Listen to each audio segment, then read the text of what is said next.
শেষ হলো জনপ্রিয় ধারাবাহিক এটা আমাদেরই গল্পের শুটিং।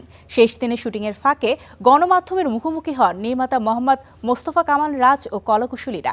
এ সময় তারা বলেন, বহুদিন পর বাস্তবিক ও মৌলিক গল্পের নাটকটির সঙ্গে মিশে গিয়েছিল দর্শকদের আবেগ।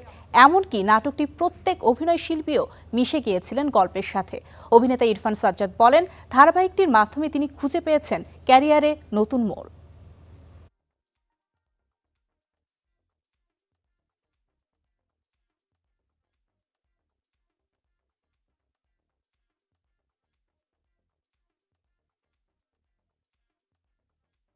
খুবই সাইকোলজিক্যাল একটা জার্নির মধ্যে দিয়ে অল থ্রু এই গল্পটাতে আমার যেতে হয়েছে।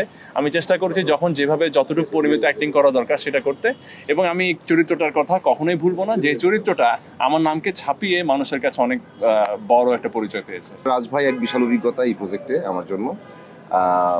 শুরুতে যখন আমরা গল্প নিয়ে ভাই গল্পটা বলছিলেন, তারপর যখন গল্পটা শুনছিলাম আমার খুব লোভ হচ্ছিল যে আমি যদি এই গল্পটাই থাকতে পারতাম। এটা পূর্বেও বললাম, এখনো বলছি। তো রাজ ভাই বললো যে এই চরিত্রটা তুমি করবা। তো আবার ভাবছিলাম বসে বসে, যেহেতু গল্পটা রাজ ভাই আমাকে বলছে, অবশ্যই আমাকে শোনাতে, যেহেতু হয়তো আমাকে নিয়ে তার প্ল্যান আছে আর কি।